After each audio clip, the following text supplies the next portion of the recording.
Principios de Economía Política por Carl Manger. Capítulo 3. La teoría del valor. 1. Sobre la esencia y el origen del valor de los bienes. Cuando la necesidad de un bien, dentro del espacio temporal a que se extiende la actividad previsora humana, es mayor que la cantidad de dicho bien dentro de este espacio de tiempo, los hombres se esfuerzan por satisfacer sus necesidades de la forma más completa que les es posible en la situación dada. Y precisamente de este esfuerzo en torno al bien en cuestión surge el impulso hacia la actividad descrita en páginas precedentes y que hemos designado como su economía. Ahora bien, el conocimiento de la anterior relación promueve la aparición de otro fenómeno, cuya más exacta comprensión tiene una decisiva importancia para nuestra ciencia. Nos referimos al valor de los bienes.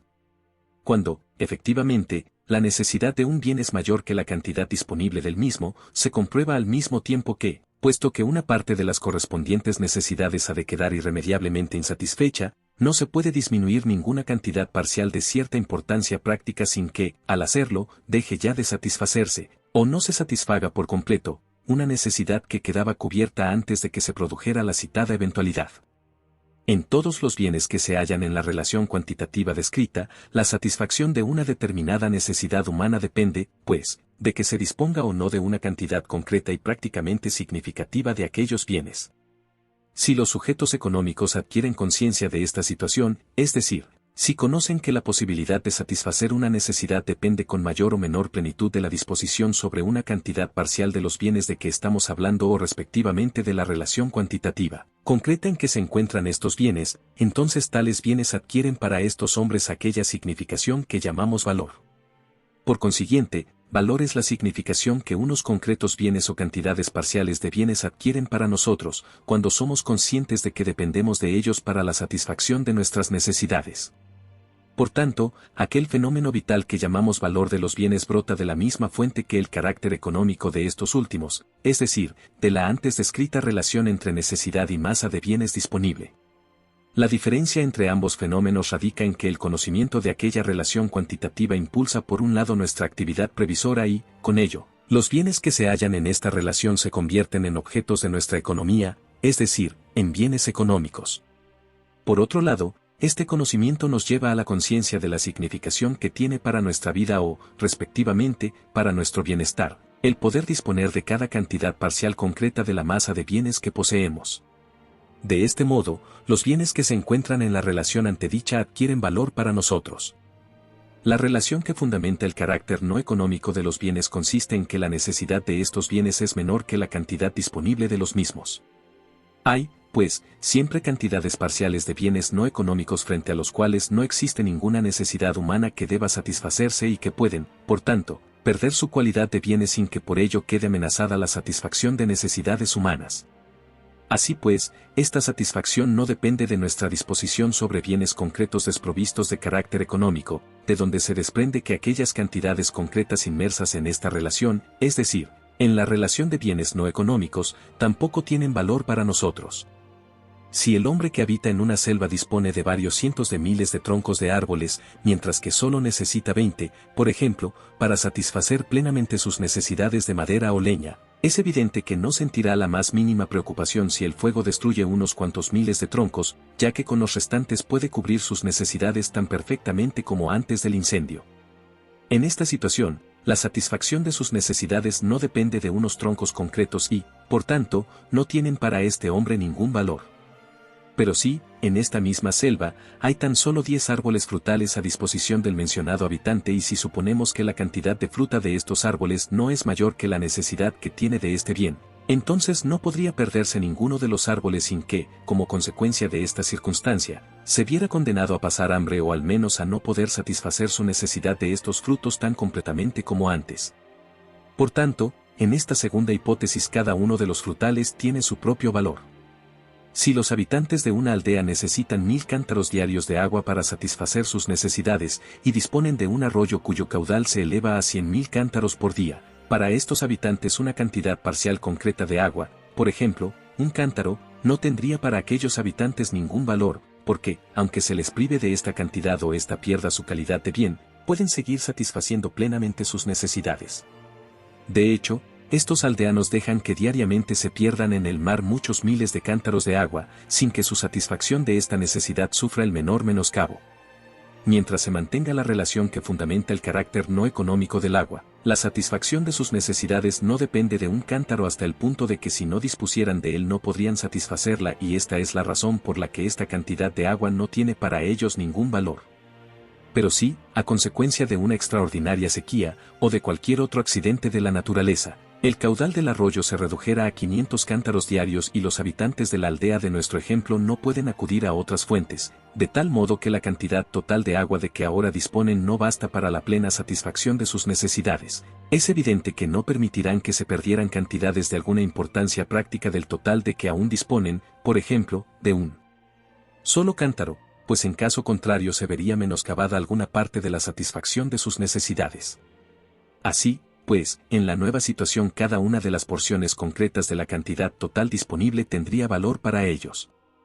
Se advierte, por tanto, que los bienes no económicos no solo tienen, como se ha admitido hasta ahora, ningún valor de intercambio, sino que en realidad no tienen ningún tipo de valor y, por tanto, tampoco valor de uso. Más adelante y una vez hayamos adquirido algunos presupuestos científicos intentaremos exponer la relación existente entre el valor de uso y el valor de intercambio. Baste aquí con advertir, provisionalmente, que tanto el valor de intercambio como el de uso están subordinados al concepto general de valor, es decir, que se trata de dos conceptos coordinados entre sí y que, por consiguiente, todo cuanto hemos venido diciendo sobre el valor en general es aplicable también tanto al valor de uso como al de intercambio. Sí, pues, un gran número de economistas políticos admite que los bienes no económicos no tienen valor de intercambio, pero sí valor de uso. E incluso algunos economistas ingleses y franceses contemporáneos destierran de nuestra ciencia el concepto de valor de uso y proponen sustituirlo por el concepto de utilidad. Esta actitud se basa en el desconocimiento de la importante diferencia entre los dos conceptos antes mencionados y los fenómenos vitales sobre los que se fundamenta. Utilidad es la capacidad que tiene una cosa de servir para satisfacer las necesidades humanas y, por consiguiente, en el caso de la utilidad conocida, un presupuesto general de la cualidad de los bienes. También los bienes no económicos son útiles, en cuanto que tienen tanta capacidad como los económicos para la satisfacción de nuestra necesidad. Esta capacidad debe ser reconocida por los hombres, pues en caso contrario tampoco podrían adquirir la cualidad de bienes. Lo que distingue a un bien no económico de otro económico, esto es, de otro que se haya inserto en la relación cuantitativa sobre la que se fundamenta el carácter económico, es la circunstancia de que la satisfacción de las necesidades humanas no depende de la disposición sobre unas cantidades concretas del primero, y sí, en cambio, de cantidades concretas del segundo tipo. Por consiguiente, aunque los primeros tienen, desde luego, utilidad para nosotros, solo los segundos tienen además de utilidad aquella significación que hemos llamado valor. Ciertamente, el error del que parte la confusión entre utilidad y valor de uso no tiene ninguna influencia sobre la actividad práctica humana. En condiciones normales, el agente económico no concede ningún valor a un pie cúbico de aire, o a un cántaro de agua en regiones de abundantes manantiales. El hombre práctico sabe distinguir perfectamente entre la capacidad de una cosa para satisfacer sus necesidades y el valor de esta cosa. Pero el mencionado error es, en todo caso, un duro impedimento para la formación de la teoría general de nuestra ciencia. La circunstancia de que un bien tenga valor para nosotros radica en que, como hemos visto, disponer del mismo significa que podemos satisfacer unas necesidades que, sin dicha disposición, no quedarían cubiertas. Aunque nuestras necesidades pueden depender en parte, al menos en su origen, de nuestra voluntad o de nuestros hábitos, una vez que se hacen presentes ya no es arbitrario el valor que tienen para nosotros los bienes que pueden satisfacerlas, sino que es la inevitable consecuencia del conocimiento de la significación que tienen para nuestra vida o nuestro bienestar. Sería, pues, inútil que nos esforzáramos en considerar como sin valor un bien del que tenemos conciencia que su posesión es imprescindible para satisfacer nuestras necesidades. En vano intentaríamos, por el lado contrario, adscribir valor a los bienes de que tenemos conciencia que no son necesarios para dicha satisfacción. El valor de los bienes no es, por tanto, arbitrario, sino siempre la secuencia necesaria del conocimiento que tiene el hombre de que la conservación de su vida y su bienestar dependen de su disposición sobre un bien o una cantidad de bienes o de una parte al menos, por mínima que sea, de los mismos. Por lo que hace a este conocimiento, es evidente que los hombres pueden equivocarse al calcular el valor de unos bienes, lo mismo que se dan errores en todos los objetos del conocimiento humano y que pueden, por tanto, Atribuir valor a cosas que en realidad no lo tienen dentro de unas concretas circunstancias económicas. Pueden, por tanto, opinar erróneamente que la satisfacción más o menos completa de una necesidad depende de un bien o de una cantidad de bienes, cuando de hecho no existe tal relación. Nos enfrentamos entonces con el fenómeno de un valor imaginado. El valor de los bienes se fundamenta en la relación de los bienes con nuestras necesidades, no en los bienes mismos. Según varíen las circunstancias, puede modificarse también, aparecer o desaparecer el valor. Para los habitantes de un oasis, que disponen de un manantial que cubre completamente sus necesidades de agua, una cantidad de la misma no tiene ningún valor a pie de manantial. Pero sí, a consecuencia de un terremoto, el manantial disminuye de pronto su caudal, hasta el punto de que ya no pueden satisfacerse plenamente las necesidades de los habitantes del oasis y la satisfacción de una necesidad concreta depende de la disposición sobre una determinada cantidad. Esta última adquiriría inmediatamente valor para cada uno de los habitantes. Ahora bien, este valor desaparecería apenas se restableciera la antigua situación y la fuente volviera a manar la misma cantidad que antes. Lo mismo ocurriría en el caso de que el número de habitantes del oasis se multiplican de tal forma que ya la cantidad de agua no bastara para satisfacer la necesidad de todos ellos. Este cambio, debido a la multiplicación del número de consumidores, podría incluso producirse con una cierta regularidad, por ejemplo, cuando numerosas caravanas hacen su acampada en este lugar. Así pues, el valor no es algo inherente a los bienes, no es una cualidad intrínseca de los mismos, ni menos aún una cosa autónoma, independiente, asentada en sí misma. Es un juicio que se hacen los agentes económicos sobre la significación que tienen los bienes de que disponen para la conservación de su vida y de su bienestar y, por ende, no existe fuera del ámbito de su conciencia. Y así, es completamente erróneo llamar valor a un bien que tiene valor para los sujetos económicos, o hablar, como hacen los economistas políticos, de valores, como si se tratara de cosas reales e independientes, objetivando así el concepto. Lo único objetivo son las cosas o, respectivamente, las cantidades de cosas, y su valor es algo esencialmente distinto de ellas. Es un juicio que se forman los hombres sobre la significación que tiene la posesión de las mismas para la conservación de su vida o, respectivamente, de su bienestar. La objetivación del valor de los bienes, que es por su propia naturaleza totalmente subjetivo, ha contribuido en gran manera a crear mucha confusión en torno a los fundamentos de nuestra ciencia. 2. La medida más primordial del valor de los bienes. Hasta ahora hemos venido considerando la naturaleza y las causas últimas del valor, así como los factores comunes a todos los valores. Aparece ahora ante nuestras miradas el hecho de que el valor de cada uno de los bienes es una magnitud muy diferente, que no pocas veces cambia incluso respecto de un mismo bien. La investigación de las causas de esta diferencia del valor de los bienes y la medida de los mismos constituye el objeto de la presente sección. El camino a seguir para este análisis viene determinado por la siguiente consideración. Los bienes de que disponemos no tienen valor para nosotros en razón de sí mismos. Hemos visto, por el contrario, que lo único que importa es su capacidad para satisfacer nuestras necesidades, porque de esto dependen nuestra vida y nuestro bienestar. Hemos dicho también que los hombres trasladan esta significación a aquellos bienes sin cuya disposición no podrían cubrir sus necesidades, es decir, la trasladan a los bienes económicos. Por consiguiente, respecto de todo valor de los bienes, lo único que nos sale al paso es la significación que nosotros damos a la satisfacción de nuestras necesidades, es decir, a nuestra vida y nuestro bienestar. Una vez, pues, exhaustivamente descrita la naturaleza del valor de los bienes y establecido que, en definitiva, para nosotros solo tiene importancia satisfacción de nuestras necesidades y que todo valor no es sino una traslación de esta significación a los bienes económicos, se deduce claramente que la diferencia de la magnitud del valor de cada bien concreto se fundamenta tal como podemos observarlo en nuestras propias vidas en la diferencia de la magnitud de la significación que tienen para nosotros aquellas necesidades cuya satisfacción depende de aquel bien. Para reducir a sus últimas causas la diferencia de la magnitud del valor de cada uno de los bienes tal como nos lo enseña nuestra propia experiencia debemos enfrentarnos con una doble tarea. Debemos investigar.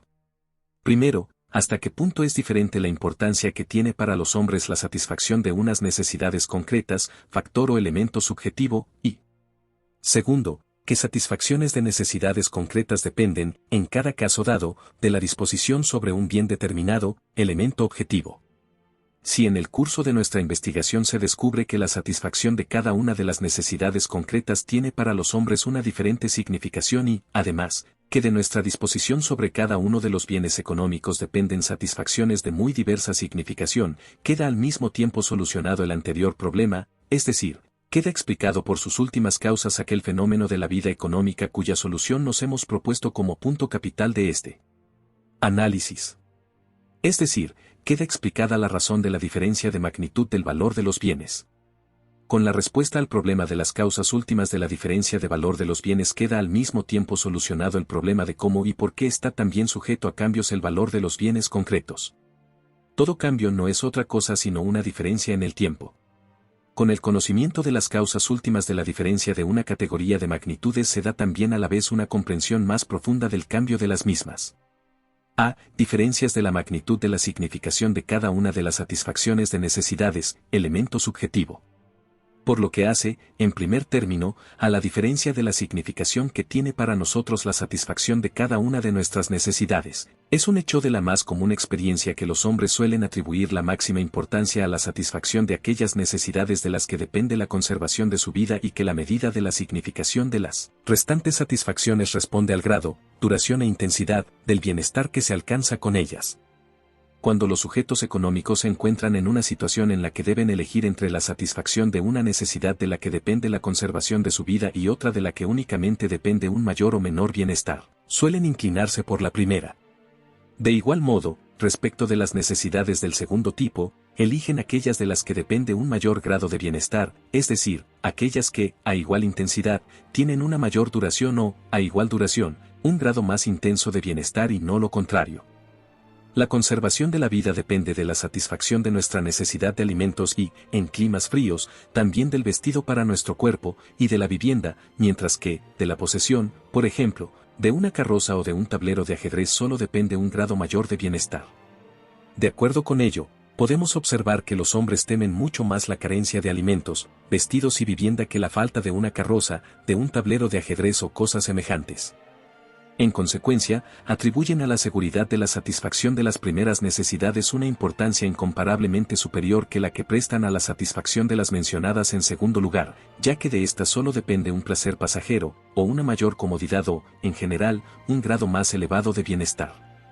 Pero también dentro de estas últimas satisfacciones son desiguales las significaciones. La conservación de nuestra vida no depende ni de un cómodo lugar para pasar la noche ni de un tablero de ajedrez, pero la utilización de estos bienes contribuye, aunque en muy diverso grado al mantenimiento y elevación de nuestro bienestar.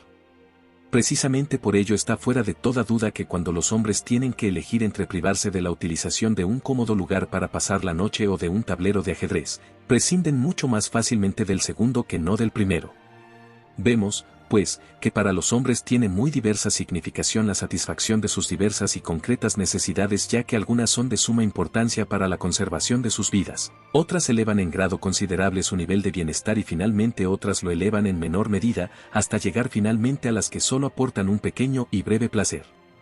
Un cuidadoso análisis de los fenómenos de la vida nos revela que la diferente significación de cada una de las satisfacciones de necesidades puede darse no solo respecto de la satisfacción de las diversas necesidades, consideradas en su conjunto, sino también respecto de la satisfacción más o menos completa de las mismas. Nuestra vida depende, en términos generales, de la satisfacción de nuestra necesidad de alimentos. Pero sería craso error pretender calificar a todos los alimentos que los hombres suelen consumir como absolutamente necesarios para la conservación de su vida, o de su salud, esto es, de su prolongado bienestar. Todo el mundo sabe cuán fácil es prescindir de una de las comidas habituales, sin que esto entrañe riesgo alguno para la vida o la salud. Más aún, la experiencia enseña que la cantidad de alimentos absolutamente necesaria para conservar la vida es solo una pequeña parte de lo que de ordinario consumen las personas pudientes. No pocas veces se ingieren más alimentos y bebidas de los que serían aconsejables para su salud. Así pues, los hombres toman alimentos primero para conservar su vida, luego añaden otras cantidades para conservar su salud, porque una alimentación demasiado escasa, reducida a la simple conservación de la vida, está acompañada, tal como la experiencia enseña, de trastornos de nuestro organismo. Finalmente, tras haber tomado las cantidades necesarias para la conservación de la vida y de la salud, consumen otras por mero placer. A tenor de ello es también muy diferente la significación que tienen para los hombres los actos concretos y aislados con que satisfacen su necesidad de alimentos. La satisfacción de esta necesidad hasta aquel punto en el que queda del todo asegurada la vida tiene para cada uno de los seres humanos la plena significación de una cosa vital. El subsiguiente consumo adquiere la significación de la conservación de la salud, es decir, de su prolongado y permanente bienestar.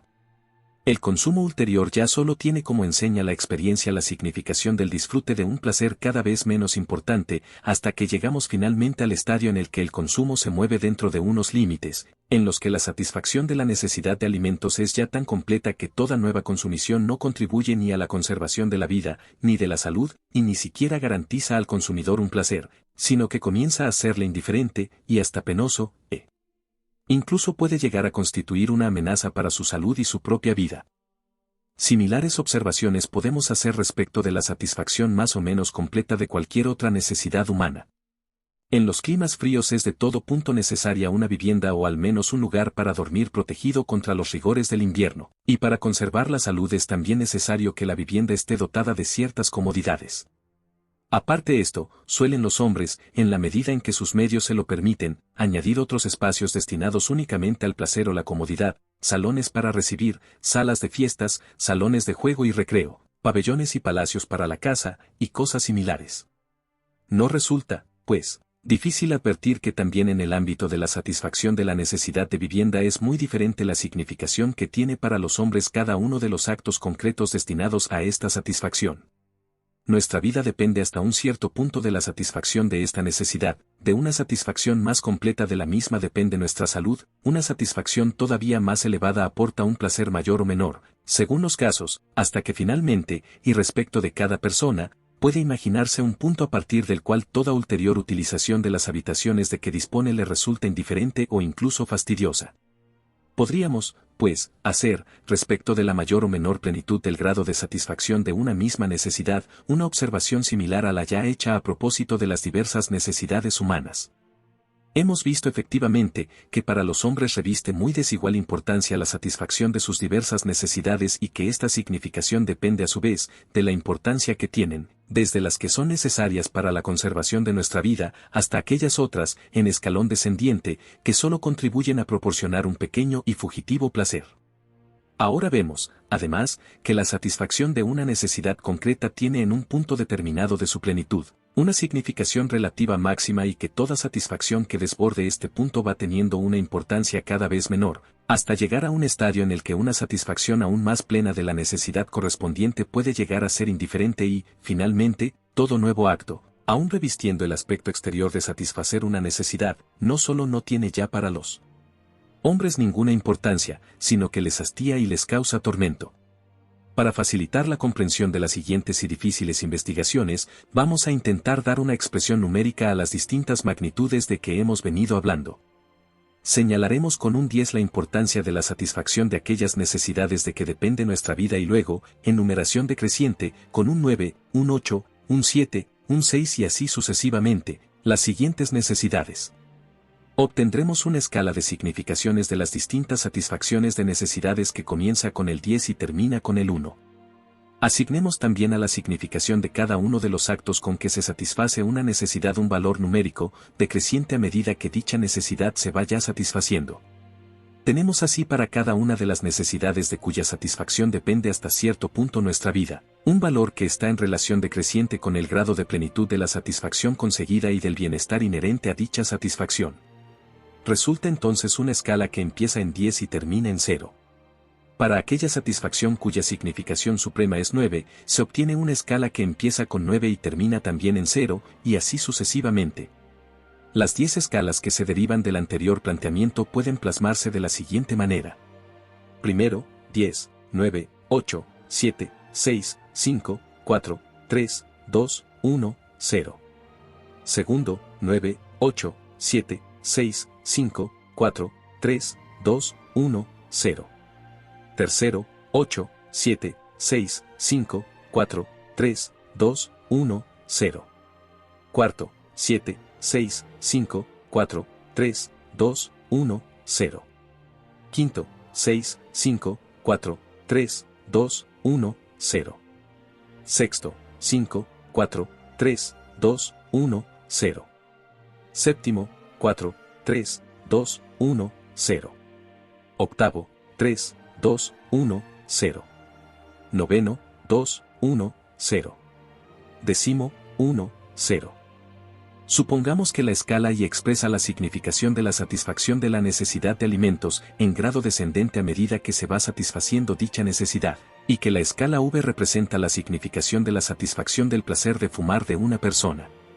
Es claro que la satisfacción de la necesidad de tomar alimentos tiene, hasta que no alcanza un determinado grado de plenitud, una significación decididamente más elevada para cualquier individuo que la satisfacción de la necesidad de fumar.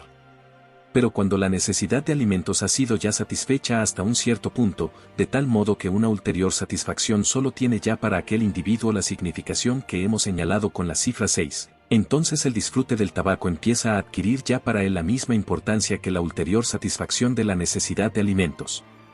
Por consiguiente, a partir de este punto se esforzará por satisfacer su necesidad de tabaco con el mismo empeño que la de satisfacer su necesidad de alimentos.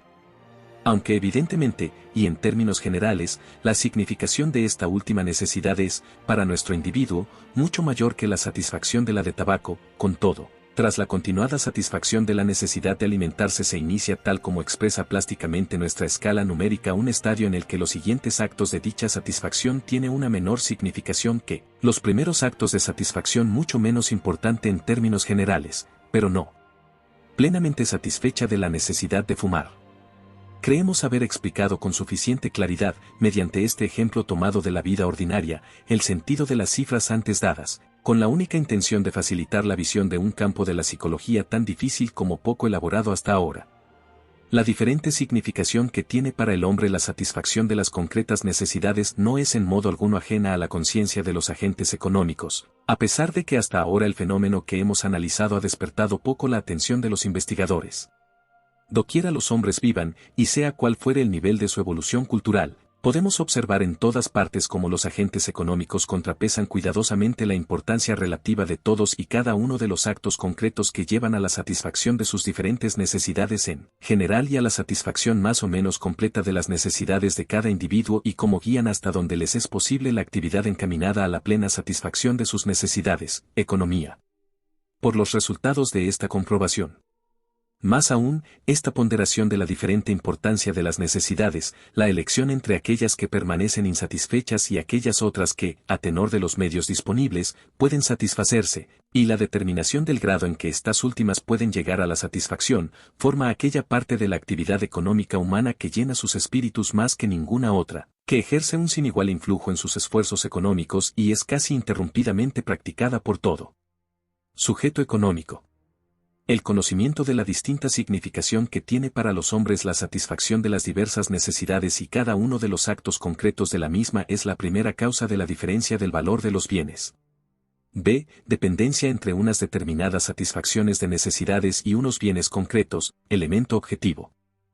Si pasa la satisfacción de cada una de las necesidades concretas de los hombres solo se dispusiera de un bien y este bien solo estuviera capacitado para cubrir dicha necesidad, de tal modo que por un lado no se alcanzaría esta satisfacción si no se pudiera disponer de este bien determinado y, por el otro, este bien solo tuviera capacidad para satisfacer esta necesidad concreta y ninguna otra, entonces sería muy fácil determinar el valor de un bien de estas características. Equivaldría, en efecto, a la importancia que la satisfacción de dicha necesidad tiene para nosotros.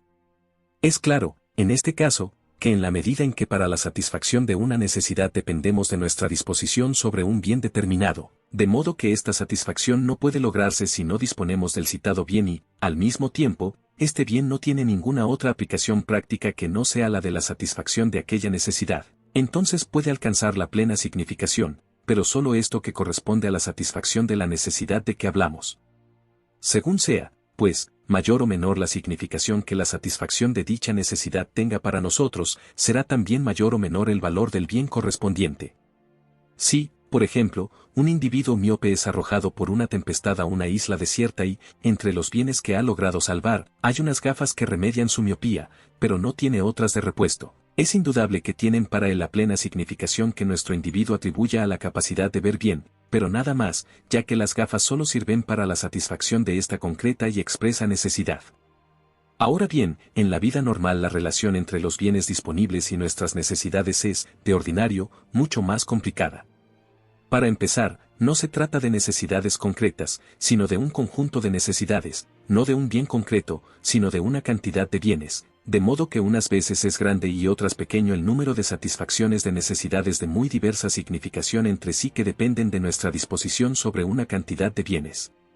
Además, cada uno de estos bienes tiene la capacidad de llevar a la satisfacción de necesidades de diversa importancia, tal como se acaba de indicar. Un campesino aislado dispone, tras una abundante cosecha, de 200 elemines de grano. Una parte de esta cantidad sirve para el mantenimiento de su vida y la de su familia hasta la próxima cosecha, otra parte para la conservación de la salud, una tercera porción le asegura la semilla necesaria para la siembra siguiente, una cuarta puede emplearla en la fabricación de cerveza, alcohol y otros fines placenteros, y una quinta para el engorde de su ganado. Y aún le sobran algunos elemines que no puede emplear en la satisfacción de otras necesidades importantes y que destina, por consiguiente, al alimento de animales de recreo, con objeto de sacar algún provecho del grano. Hay, pues, satisfacciones de necesidades de la máxima importancia, respecto de las cuales el campesino depende del grano que tiene en su poder. Con él asegura, en primer lugar, su vida y la de su familia, luego su salud y la de los suyos, a continuación, el mantenimiento de su economía, es decir, una base importante de su bienestar permanente. Utiliza finalmente una parte de su grano para la satisfacción de algunos placeres. También respecto de estos últimos puede comprobarse que es muy grande la diferencia que cada uno de ellos tiene para nuestro labrador. Se plantea, pues, a nuestra consideración, un caso y esta es la situación normal de la vida en el que la satisfacción de necesidades de muy diversa importancia depende de la disposición sobre una cantidad de bienes de la que para simplificar al máximo el problema, admitiremos que todas sus partes integrantes tienen una misma naturaleza y composición. Y nos preguntamos, ¿qué valor tiene para nuestro agricultor, en las circunstancias descritas, una determinada cantidad de grano? Tendrán para él aquellos elemines de grano que aseguran su vida y la de su familia mayor valor que los que aseguran su salud y la de los suyos y estos mayor valor que los que le permiten la siembra de sus campos y estos últimos, mayor valor que aquellos elemines que pensaba emplear en fines de placer o de recreo. Y así sucesivamente. Nadie negará que la significación de la satisfacción de necesidades a que parecen destinarse cada una de las concretas cantidades parciales del grano disponible es muy diversa, según una gradación que, en la escala numérica antes consignada, va desde el 10 al 1. Pero, por otro lado, nadie podrá tampoco afirmar que unos elemines de grano, por ejemplo, aquellos con los que el labriego intenta mantenerse a sí mismo y a su familia hasta la próxima cosecha, tengan una calidad distinta y superior a los elemines que piensa destinar a la fabricación de bebidas y que, por tanto, estos últimos tengan para el menor valor. En este y en todos los casos similares, en los que la satisfacción de unas necesidades de diversa significación depende de la disposición sobre unas determinadas cantidades de bienes, nos enfrentamos con el difícil problema de determinar qué concreta satisfacción de una necesidad depende de una concreta cantidad de bienes. La solución de este importantísimo problema de la teoría del valor se obtiene a través del análisis de la economía humana y de la naturaleza del valor de los bienes. Ya hemos visto que el esfuerzo humano se orienta a la satisfacción completa o, donde esto es asequible, hacia la mayor posible de sus necesidades. Si ahora una cantidad de bienes se contrapone a unas necesidades cuya satisfacción es de muy diversa significación para los hombres, estos comenzarán por cubrir o intentar al menos cubrir aquellas necesidades cuya satisfacción tiene para ellos la máxima importancia. Si después les sobra algo, lo emplearán en la satisfacción de aquellas necesidades que siguen, en orden de importancia, a las primeras ya satisfechas y seguirán así con las posibles porciones restantes, según el grado de importancia de las necesidades. Si nos preguntamos ahora qué valor tiene, para un agente económico que se halla en posesión de una cantidad de bienes, una parte concreta de los mismos, la pregunta, referida a la esencia del valor, cristaliza en esta otra. ¿Qué necesidad no podría satisfacerse cuando el mencionado sujeto económico no pudiera ya disponer de aquella cantidad parcial, es decir, cuando ya solo tuviera en su poder la cantidad total, previa sustracción de aquella cantidad parcial? La respuesta se deduce de nuestra anterior exposición sobre la naturaleza de la economía humana y nos indica que en este caso toda persona económica procuraría satisfacer, con la cantidad de bienes restante, sus necesidades más perentorias, renunciando a las menos importantes y que, por consiguiente, solo dejarían de satisfacerse, de entre las necesidades hasta entonces aseguradas, aquellas que tuvieran para esta persona una menor significación. Así pues, en cada caso concreto, solo dependen de la disposición sobre una determinada cantidad parcial de la masa de bienes de que dispone una persona económica, aquellas satisfacciones de necesidades aseguradas por la cantidad total que para ella tienen la menor significación en el conjunto de sus necesidades. El valor de una cantidad parcial de la masa de bienes disponibles es, para una persona determinada, igual a la significación que para ella tienen las satisfacciones de necesidades menos importantes de entre las que están aseguradas por la cantidad total y que podrían satisfacerse con una igual cantidad parcial. El análisis de algunos casos concretos arrojará mayor luz sobre los principios que se vienen exponiendo. Se trata, en mi opinión, de un tema tan importante que me arriesgo a acometer esta tarea, aun sabiendo que para algunos la exposición ha de resultar prolija y tediosa. Siguiendo el ejemplo de Adam Smith, estimo preferible pecar de aburrido, con tal de conseguir una mayor claridad en la secuencia de las ideas. Imaginemos para comenzar por el caso más sencillo un sujeto económico aislado que habita en una isla rocosa en medio del mar, en la que hay un solo manantial, del que depende totalmente para las satisfacciones de sus necesidades de agua dulce. Supongamos ahora que este hombre aislado necesita para sí un cántaro diario de agua y 19 cántaros para los animales que le proporcionan la leche y la carne más indispensables para conservar su vida. Supongamos, además, que necesita otros 40 cántaros para mantenerse en plena salud, para su higiene personal, para la limpieza de sus vestidos y aperos y, en fin, para alimentar algunos animales, cuya leche y carne le proporcionan una alimentación suplementaria.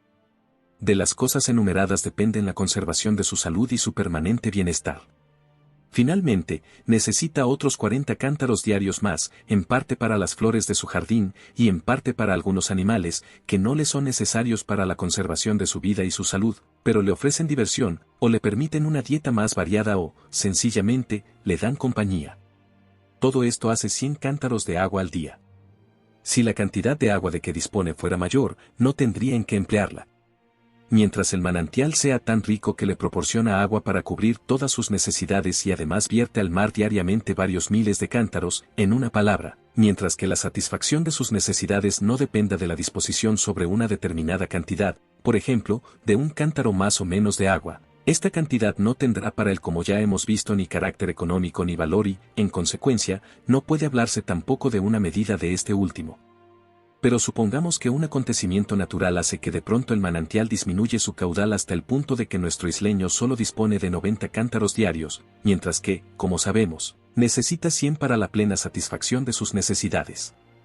Se vería entonces claro que la satisfacción de una necesidad dependería de la disposición de cada una de las cantidades parciales de agua y que, por consiguiente, cada cantidad concreta tendría para él aquella significación o importancia que hemos llamado valor.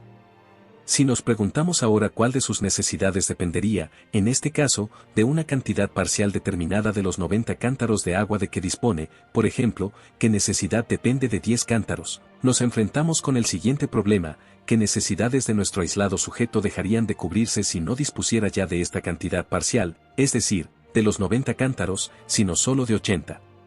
Es bien seguro que el mencionado agente económico seguirá destinando, en primer término, igual que antes, a la conservación de su vida, toda la cantidad de agua que le sea necesaria. Luego, mantendría tantos animales como le fueran absolutamente necesarios para poder atender a esta conservación. Como estos fines solo requieren 20 cántaros diarios, emplearía los 60 restantes primero para cubrir todas aquellas necesidades de cuya satisfacción depende su salud y su permanente bienestar. Como para alcanzar estos objetivos necesita un total de 40 cántaros, le sobran todavía 20 al día, que puede emplear con menos fines de recreo. Puede, por tanto, mantener las flores de su jardín o bien los animales que posee solo por placer. Puede elegir entre la satisfacción de estas dos necesidades e inclinarse por la que le parezca más importante, renunciando a la otra. Así pues, para nuestro Robinson, disponer, además de la cantidad de 90 cántaros de agua, de 10 más o menos, es una cuestión que tiene el mismo significado de si puede, o no, seguir satisfaciendo aquellas necesidades menos importantes que antes satisfacía con 10 cántaros de agua. Mientras siga disponiendo de la cantidad total de 90 cántaros diarios, 10 cántaros significarán para él la posibilidad de satisfacer las necesidades últimamente mencionadas, es decir, tendrán la significación de unos placeres relativamente poco importantes. Sigamos suponiendo ahora que el manantial que proporciona agua a nuestro sujeto de economía aislada redujera aún más su caudal, hasta el punto de que ya solo pudiera disponer de 40 cántaros al día. También ahora, Al igual que antes, la conservación de su vida y de su bienestar está ligada a la disposición sobre la totalidad de esta cantidad de agua. Pero la situación habría experimentado ahora un cambio en puntos importantes. Mientras que antes una cantidad parcial significativa, por ejemplo, un cántaro de agua, estaba vinculada a un placer o a una comodidad de la persona económica, ahora el problema es muy otro. Si tal vez disponer de un cántaro de agua más o menos al día afecta hasta tal punto a la conservación más o menos perfecta de la salud o del bienestar de nuestro Robinson que verse privado de esta cantidad significaría que ya no podría cubrir algunas necesidades de cuya satisfacción dependen su salud y su bienestar permanente.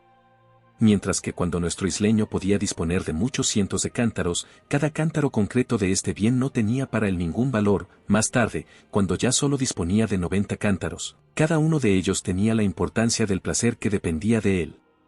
Y ahora, cada cantidad parcial de los 40 cántaros de que dispone tiene la significación equivalente a la satisfacción de las más importantes necesidades, porque depende de cada una de estas cantidades parciales para la satisfacción de necesidades cuyo incumplimiento implica un peligro para su salud y su permanente bienestar.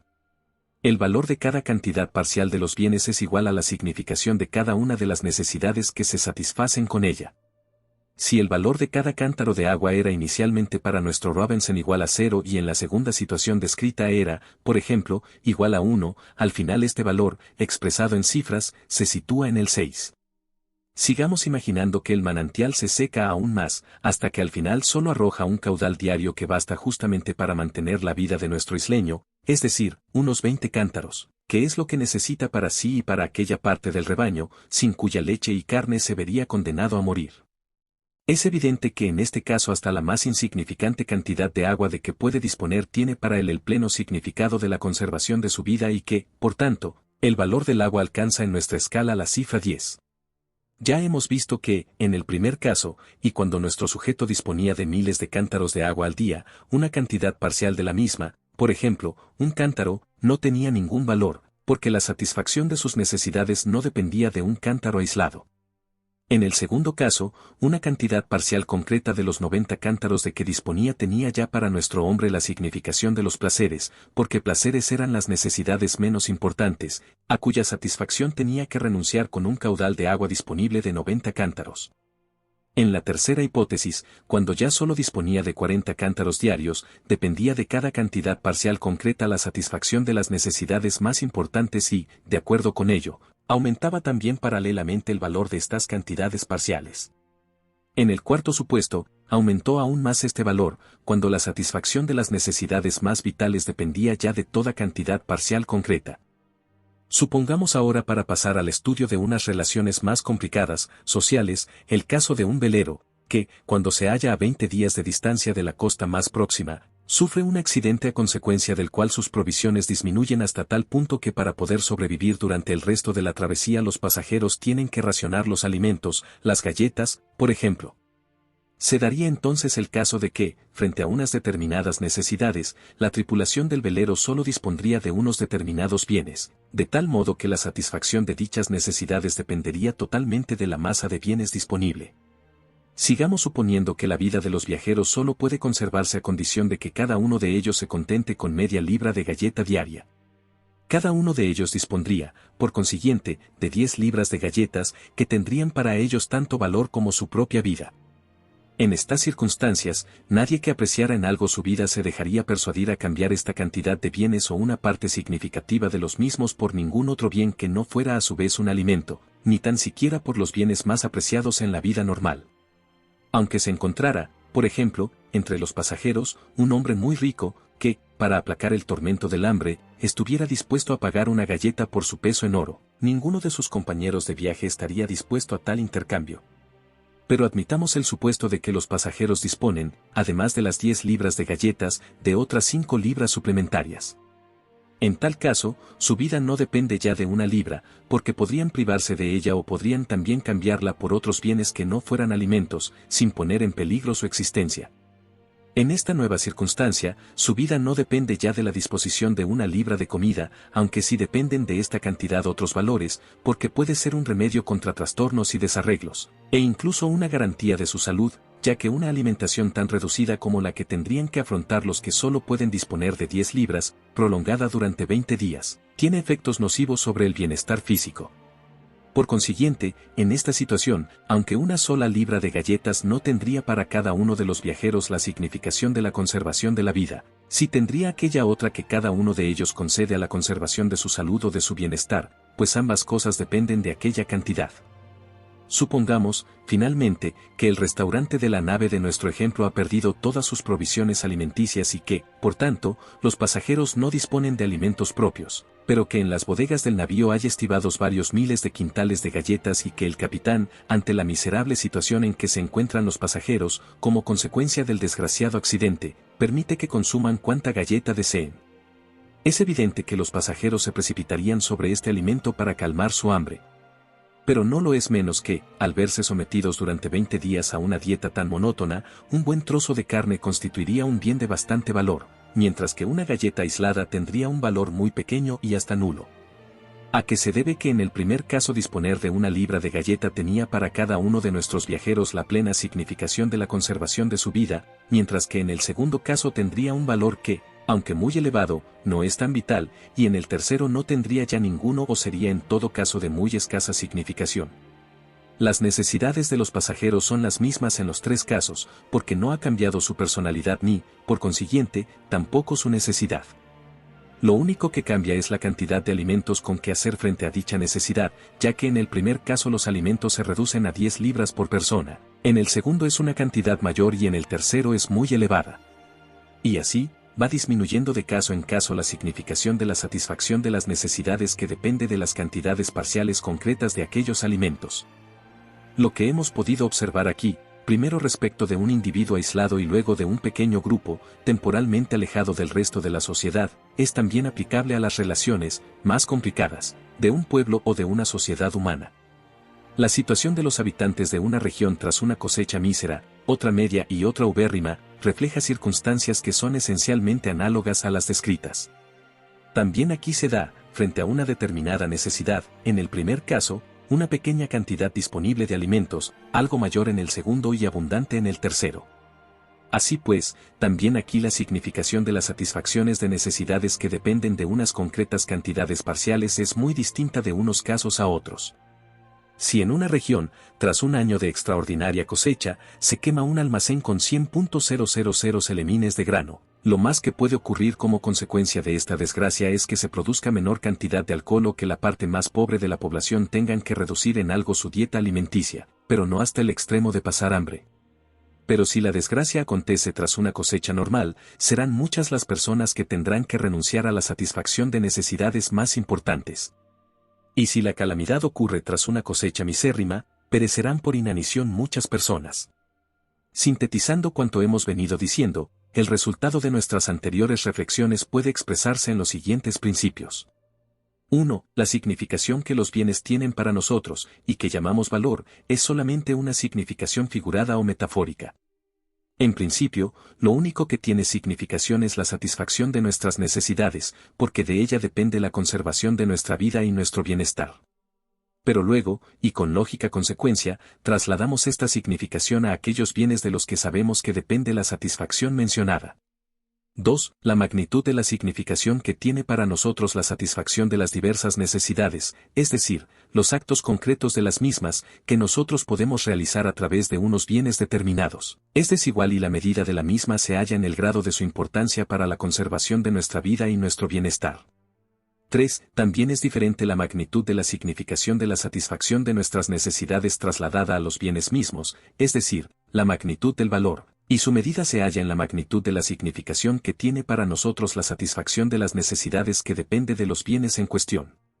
4. En cada caso concreto, depende de la disposición sobre una determinada cantidad parcial de la cantidad total de un bien de que dispone un sujeto económico tan solo la satisfacción de aquellas necesidades todavía no garantizadas por dicha cantidad, total que para este sujeto tiene menor significación en el conjunto de sus necesidades. 5. El valor de un bien concreto o de una determinada cantidad parcial de la masa total de bienes de que dispone un sujeto económico es igual a la significación que para el mencionado sujeto tiene la satisfacción de las necesidades menos importantes que puede alcanzarse con aquella cantidad parcial y todavía no está asegurada por la cantidad total. La satisfacción de estas necesidades depende, efectivamente por lo que hace al sujeto económico en cuestión, de la disposición sobre el bien concreto correspondiente o sobre la correspondiente cantidad de bienes. En nuestras anteriores investigaciones hemos comenzado por reducir la diferencia del valor de los bienes a sus últimas causas y luego hemos descubierto también la medida originaria que utilizan los hombres para calcular el valor de todos los bienes. Una vez bien entendidas las anteriores afirmaciones, no resulta ya difícil dar con la solución del problema que se plantea a la hora de explicar las causas de la diferencia del valor de dos o más bienes o cantidades concretas de bienes.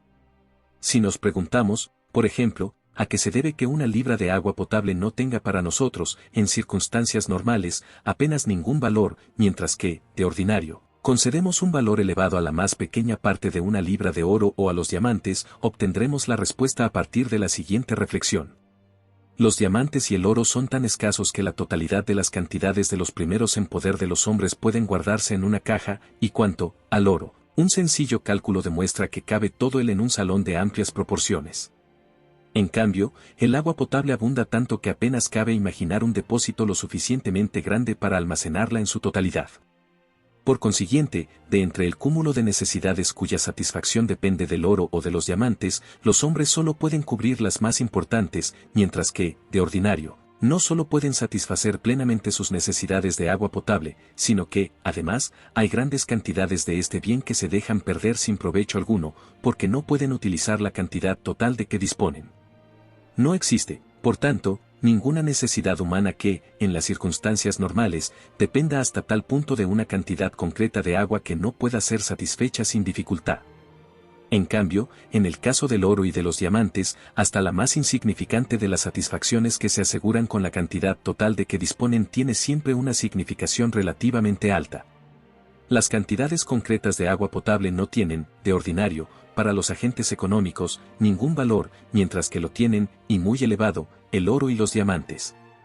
Todo lo dicho es válido en las circunstancias normales de la vida, es decir, cuando el agua potable es muy abundante y el oro y los diamantes muy escasos. Pero en el desierto, donde no raras veces la vida del viajero depende de un sorbo de agua, cabe muy bien imaginar el caso de que la satisfacción de las necesidades de un individuo dependa mucho más de una libra de agua que de una libra de oro. Y, en tal caso, el valor de la primera sería para el individuo en cuestión muy superior al de la segunda. La experiencia nos enseña también que relaciones similares suelen producirse siempre allí donde la situación económica es tal como nosotros acabamos de describirla. C. Influencia de la diversa calidad de los bienes sobre su valor. No raras veces las necesidades humanas pueden ser satisfechas con bienes de diferente género y, con mayor frecuencia aún, de diferente especie. Allí donde de un lado entran en juego unos determinados conjuntos de necesidades humanas y, del otro, las cantidades de bienes disponibles para su satisfacción, como se ha dicho más arriba, no siempre aparecen frente a las primeras unas cantidades de bienes totalmente homogéneas, sino que a menudo se trata de bienes de distinto género y, más a menudo aún, de diferente especie. En beneficio de una mayor sencillez de la exposición, prescindiremos en las líneas que siguen de la diferencia de estas cantidades de bienes y solo tendremos en cuenta aquellos casos en los que frente a unas necesidades de un tipo determinado, a cuya significación, decreciente a medida que se van satisfaciendo las necesidades, hemos aludido de forma especial en las páginas precedentes, aparecen unas cantidades de bienes enteramente similares, para que de este modo se perciba con mayor claridad el influjo que la diferencia de las cantidades disponibles ejerce sobre el valor de los bienes. No necesitaremos, para nuestro propósito, considerar aquellos casos en los que unas determinadas necesidades humanas pueden satisfacerse con bienes de distinto género o especie y en los que, por tanto, una determinada necesidad se enfrenta con unas cantidades de bienes disponibles cuyas cantidades parciales son de diferente estructura interna. Aquí debe observarse, en primer lugar, que una diferencia de los bienes, ya sea genérica o específica, no puede afectar al valor de las cantidades parciales concretas de los bienes respectivos cuando esta diferencia no afecta a la satisfacción de las necesidades humanas. Por consiguiente, es absolutamente razonable considerar como homogéneos, desde una perspectiva económica los bienes que satisfacen de una manera enteramente igual las necesidades humanas, aunque en razón de su apariencia externa pertenezcan a diferentes géneros o especies. Para que la diferencia genérica o específica de dos bienes fundamenten una diferencia en su valor se requiere al mismo tiempo que ambos tengan también una distinta capacidad de satisfacer las necesidades humanas, es decir, lo que hemos llamado, desde el punto de vista económico, una diferente cualidad. El objeto de las siguientes reflexiones gira, pues, en torno al influjo que esta última cualidad ejerce sobre el valor de los bienes concretos. En una perspectiva económica, la diferencia cualitativa de los bienes puede ofrecer una doble vertiente, con unas mismas cantidades de bienes de diferente cualificación, las necesidades humanas pueden satisfacerse de una manera cualitativa o cuantitativamente diferente.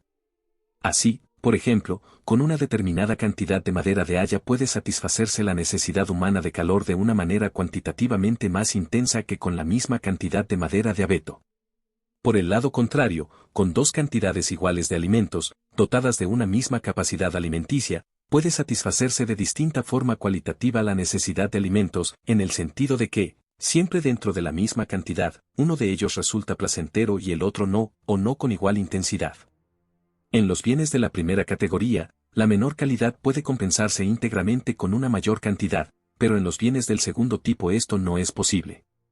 Como medio de calefacción, la madera de haya puede ser sustituida por madera de abeto, la de aliso por la de pino, el carbón de piedra de escasa calidad calorífica, la corteza de encina de poco contenido de tanino, las fuerzas laborales de escasa capacidad, pueden reemplazar, aumentando la cantidad, la ausencia de bienes de mayor calidad, siempre que los agentes económicos dispongan de cantidades más elevadas.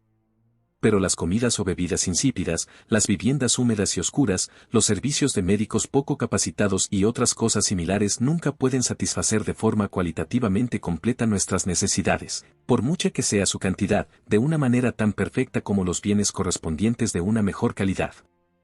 Ahora bien, ya hemos visto que para la apreciación del valor de los bienes los sujetos económicos solo se fijan en la significación de la satisfacción de aquellas necesidades que dependen de la disposición sobre un bien, ver el apartado segundo de este capítulo. La cantidad del bien mediante el cual puede alcanzarse la satisfacción de una necesidad concreta es aquí un elemento secundario. No es menos claro que cantidades menores de un bien de alta calidad siempre que tengan la capacidad de satisfacer una necesidad humana por sí misma y de una misma manera, cuantitativa y cualitativa, que otras cantidades mayores de un bien de menor calidad tienen también para los hombres económicos el mismo valor que estas últimas. Según esto, tienen diverso valor unas mismas cantidades de bienes de diversa cualificación. Si, por poner un ejemplo, para calcular el valor de la corteza de encina solo se tiene en cuenta su capacidad curtiente, 7 quintales de una clase tendrán para un artesano el mismo valor que 8 quintales de otra clase, siempre que ambas cantidades tengan la misma eficacia. La simple reducción de los bienes citados a cantidades de la misma eficacia económica, un medio que se utiliza de hecho en todos los casos similares que acontecen en la vida económica de los hombres, elimina por completo la dificultad que se deriva de la diferente calidad de los bienes, siempre que su eficacia tenga una diferencia meramente cualitativa, para el cálculo del valor de sus cantidades concretas, ya que los casos más complicados pueden siempre plantearse según la sencilla ecuación que hemos descrito en páginas anteriores, apartado 2a y ss. Mayor complicación presenta el problema del influjo que sobre el valor de unos bienes o cantidades de bienes concretos ejerce la diferente calidad cuando, como consecuencia de ella, se satisfacen de manera cualitativamente diferente unas determinadas necesidades. También aquí es indudable, a tenor de cuanto hemos dicho sobre el principio general de la determinación del valor de los bienes, apartado segundo de este capítulo, que la significación de aquellas necesidades que deben quedar insatisfechas en cuanto que no podemos disponer de un bien de determinado tipo o de especial calidad constituye un elemento determinante de su valor. La dificultad a que nos referimos no radica, por tanto, en el principio general de la determinación del valor de los bienes en cuestión, sino más bien en la determinación de la satisfacción de aquellas necesidades que depende, en las circunstancias dadas, de un bien concreto y determinado, cuando la totalidad de las necesidades se enfrenta con bienes cuyas cantidades parciales pueden satisfacer aquella totalidad de formas cualitativamente diferentes. Es decir, la dificultad radica en la aplicación práctica del antes mencionado principio de la vida económica humana. A la solución del problema se llega a través de las siguientes reflexiones.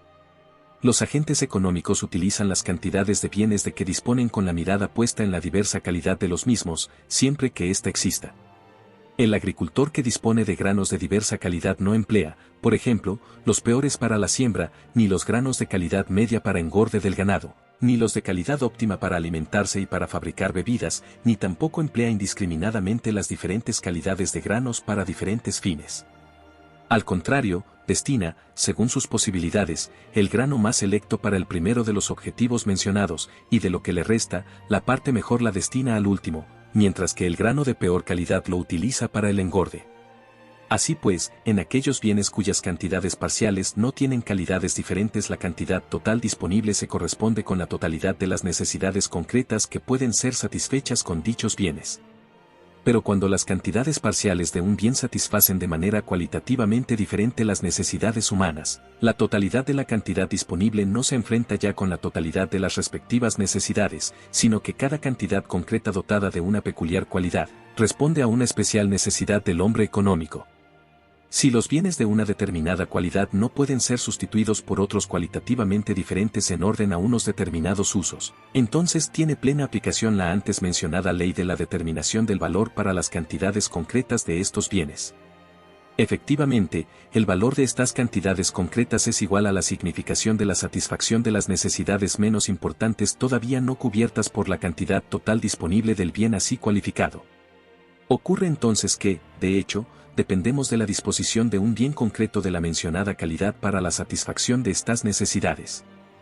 Pero sí, por el contrario, las necesidades humanas pueden ser cubiertas con bienes cualitativamente diferentes aunque también bajo diferente forma cualitativa, de tal modo que los bienes de una cualidad pueden ser sustituidos por otros, aunque no tengan la misma eficacia. Entonces el valor de un bien de una concreta calidad o una cantidad parcial del mismo equivale a la significación de la satisfacción de la necesidad menos importante que puede ser cubierta por los bienes de la calidad de que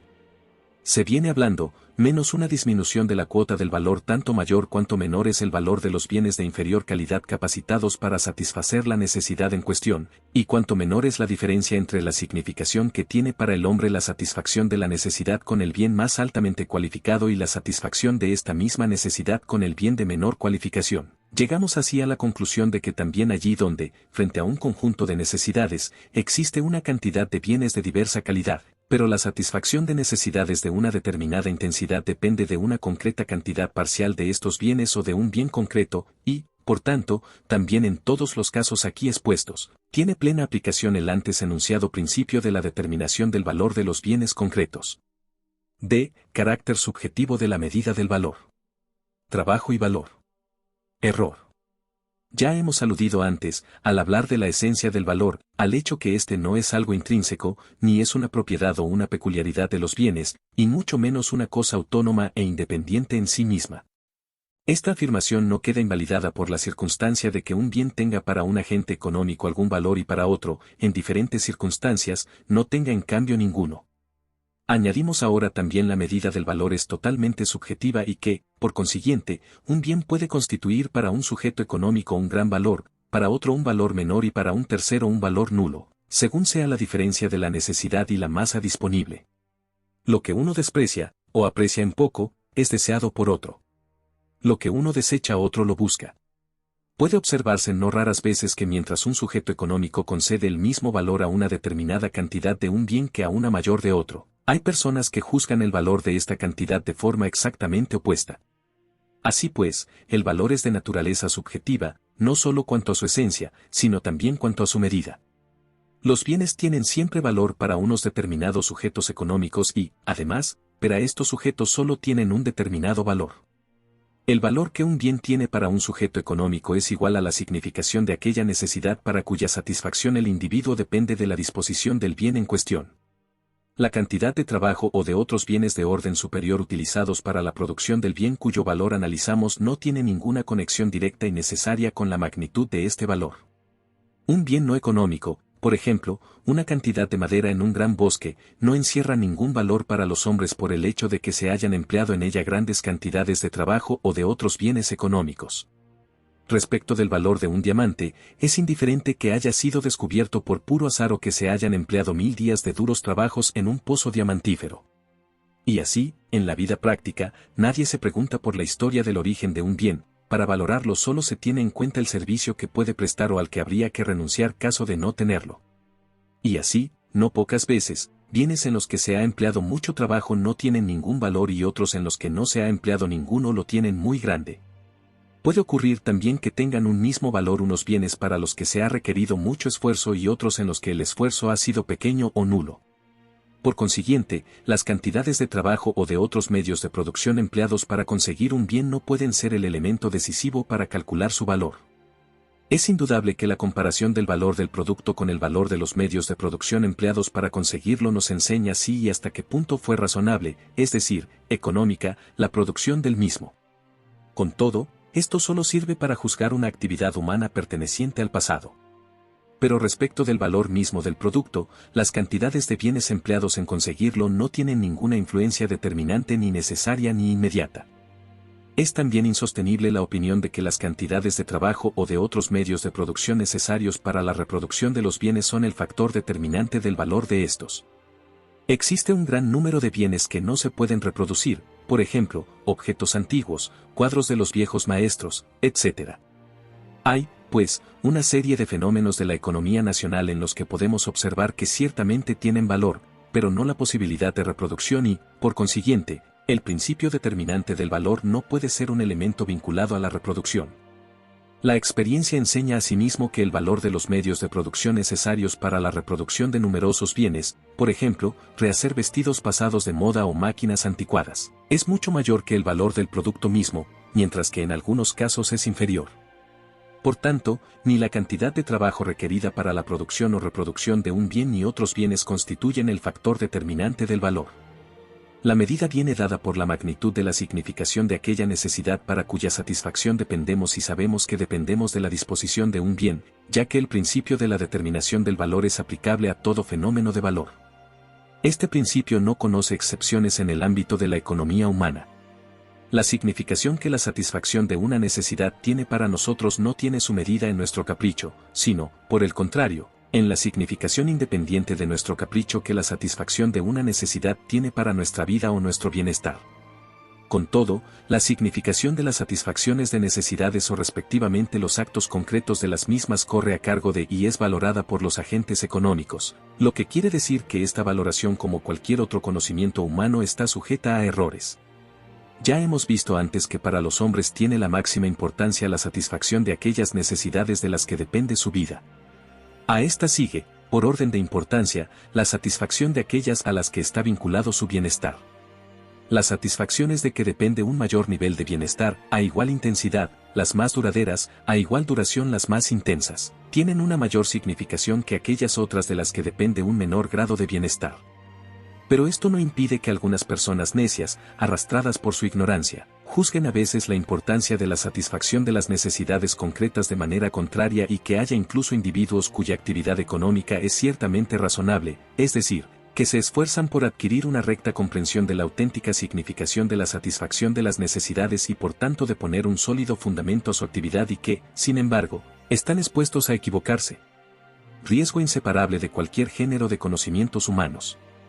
Los hombres corren en especial el peligro de conceder mayor importancia a aquellas satisfacciones de necesidades que promueven su bienestar de forma más intensa, aunque pasajera, que no a aquellas otras de las que depende una satisfacción menos intensa pero más permanente, es decir, acostumbran a apreciar en más los placeres pasajeros pero intensos que su bienestar permanente y a veces incluso más que a su propia vida. Vemos, pues, que no raras veces los seres humanos cometen equivocaciones debidas al defectuoso conocimiento del factor subjetivo de la apreciación del valor, cuando solo tienen en cuenta sus estados de ánimo.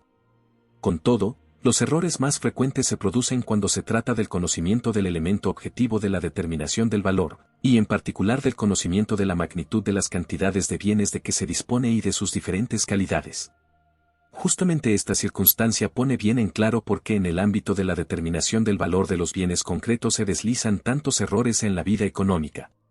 No raras veces podemos comprobar la presencia de estas erróneas valoraciones prescindiendo de aquellas oscilaciones del valor que se deben a cambios en el ámbito de las necesidades humanas, o de las cantidades de bienes de que disponen los hombres o, en fin, de las debidas a la constitución interna de estos bienes cuya causa última radica exclusivamente en una modificación del conocimiento de la significación que los bienes en cuestión tienen para nuestra vida y nuestro bienestar. 3. Las leyes que regulan el valor de los bienes de orden superior. A. El principio determinante del valor de los bienes de orden superior. Entre los errores fundamentales y de mayores consecuencias para el desarrollo que ha tenido hasta ahora nuestra ciencia debe citarse, en primer término, el siguiente: los bienes tienen valor para nosotros porque para su producción se emplean bienes valiosos. Ya hemos aludido, al hablar del precio de los bienes de orden superior, a las causas especiales que originan o fomentan el mencionado error. Dijimos allí que este error, expresado bajo múltiples variantes, es el fundamento de las teorías predominantes sobre el precio. Comencemos aquí por constatar que este principio pugna tan claramente con la experiencia que debe ser categóricamente rechazado, incluso en el caso de que a partir de él pudiera darse una correcta solución formal al problema de la fijación de un principio del valor de los bienes. Pero es que, además, este principio no aporta la solución, porque, aunque nos ofrece ciertamente una base para la explicación del valor de aquellos bienes que podemos designar como productos, no la ofrece en cambio para todos los restantes bienes que se nos presentan como los elementos más originarios de la producción, y en particular para el valor de todos los bienes que la naturaleza nos proporciona de manera espontánea e inmediata. Entran en este capítulo, sobre todo, la utilización del suelo, el valor de las prestaciones laborales y, como veremos a continuación, la utilización del capital. No solo es inexplicable el valor de todos estos bienes a través del citado principio, sino que, solo desde él, es además algo incomprensible. Así pues, con este principio no se soluciona ni objetiva ni formalmente el problema de descubrir una base de explicación del valor de los bienes aplicable a todos los casos. En efecto, de un lado, está en contradicción con la experiencia y, del otro, queda excluida su aplicabilidad en todos aquellos ámbitos donde se presentan a nuestra observación bienes que no son el producto de una conexión con bienes de órdenes superiores. El valor que tienen para nosotros los bienes de orden inferior no puede estar condicionado por el valor de los bienes de órdenes superiores utilizados para la producción de los primeros. Es claro, al contrario, que el valor de los bienes de órdenes superiores está condicionado siempre y sin excepciones por el valor previo de aquellos bienes de órdenes inferior a cuya producción sirven. Una vez esto bien establecido, no es menos claro que tampoco el valor de los bienes de órdenes superiores es el elemento determinante del valor previsible de los bienes de orden inferior. El valor de los bienes de órdenes superiores ya utilizados para la producción de un bien no solo no es el elemento determinante de su valor efectivo, sino que ocurre a la inversa, esto es, que bajo todas las circunstancias el valor de los bienes de órdenes superiores se calcula a tenor del valor previsible de los bienes de órdenes inferiores a cuya producción los destinan real o presumiblemente los hombres económicos. Este valor previsible de los bienes de orden inferior es a menudo, como podremos comprobar más adelante, muy distinto de aquel que otros bienes similares tienen para nosotros en el momento actual. Por consiguiente, los bienes de órdenes superiores, a través de los cuales disponemos sobre bienes de orden inferior que pensamos utilizar en un tiempo futuro, ver capítulo primero, apartado segundo, encuentran la medida de su valor no en estos últimos, sino en los primeros. Si tenemos, por ejemplo, salitre, azufre y carbón, y las fuerzas laborales, provisiones y otras cosas similares necesarias para la fabricación de pólvora y, a través de estas cosas, podemos disponer al cabo de 3 meses de una determinada cantidad de pólvora, es evidente que el valor de esta cantidad al cabo del trimestre no será necesariamente igual al valor que tiene hoy, sino que puede ser mayor o menor.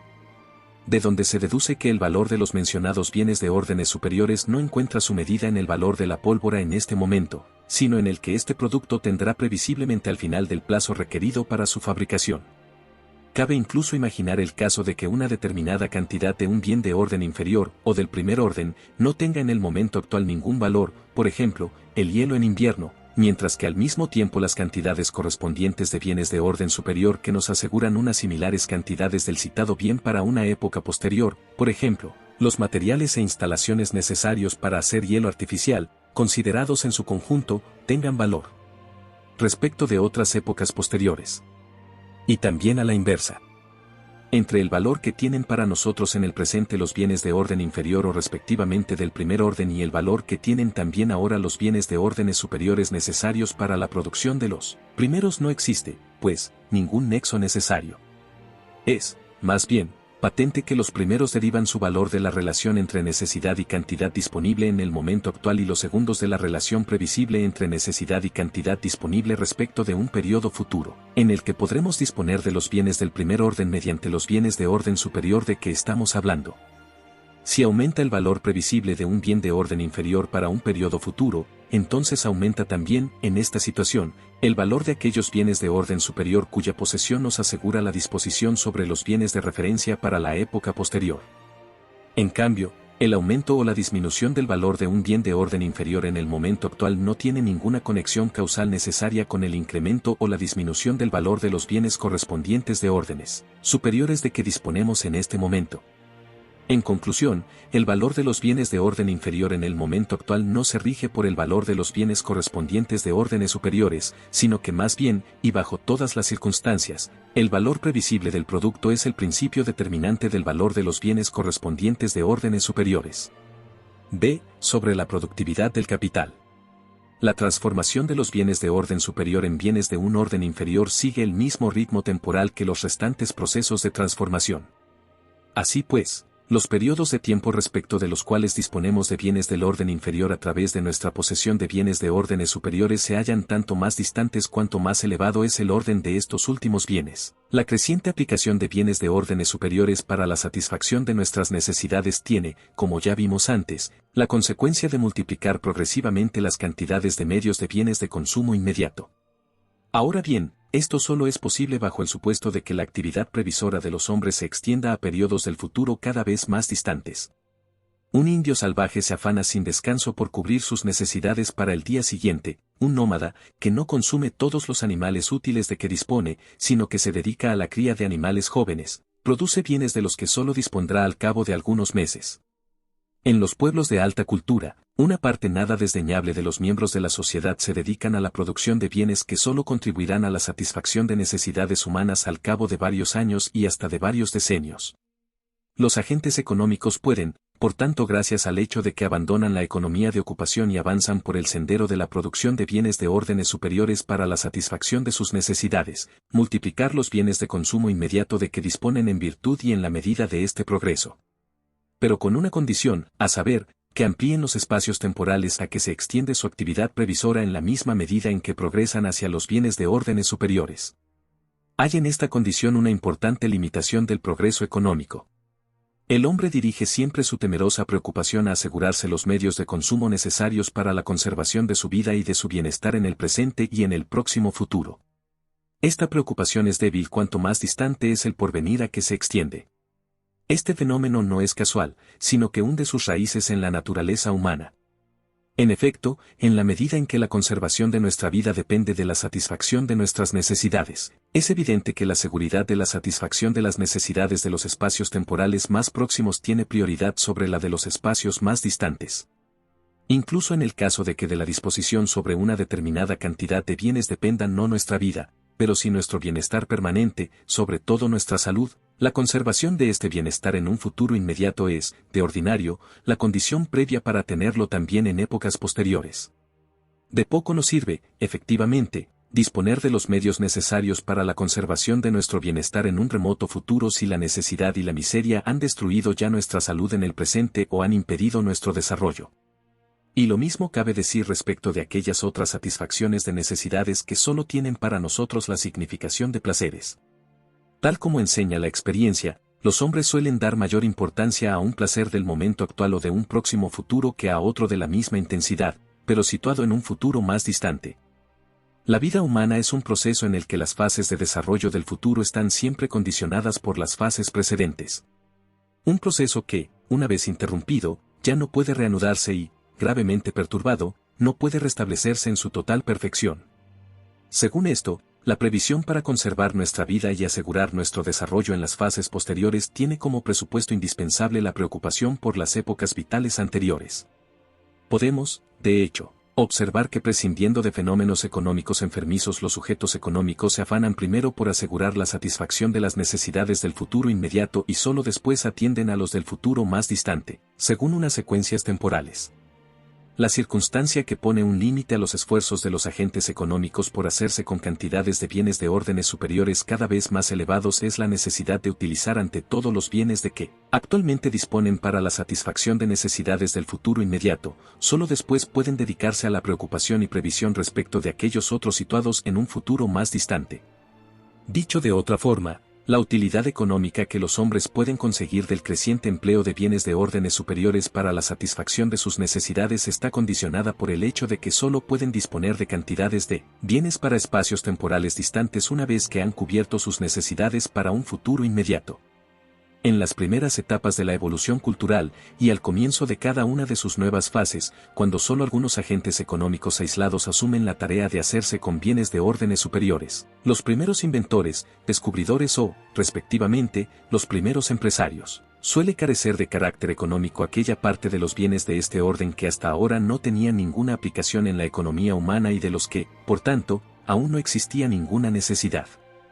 Así, el suelo en un pueblo cazador que inicia su etapa agrícola, o los materiales de todo tipo hasta entonces no utilizados y que ahora comienzan a ser destinados por vez primera a la satisfacción de necesidades humanas, por ejemplo, la cal, la arena, la madera y las piedras de construcción, etc., suelen conservar durante algún tiempo después de introducida esta nueva fase su carácter no económico. Vemos, pues, que en los inicios de la cultura, los hombres económicos no dependen de la limitada cantidad de estos bienes para una utilización progresiva de los bienes de órdenes superiores encaminados a la satisfacción de sus necesidades. Hay otra parte de los bienes complementarios de orden superior que tiene de ordinario la característica de haber servido ya para la satisfacción de necesidades humanas antes incluso de haber sido introducida, en el nuevo orden de bienes, en una de las ramas de la producción, es decir que tenían ya un carácter económico.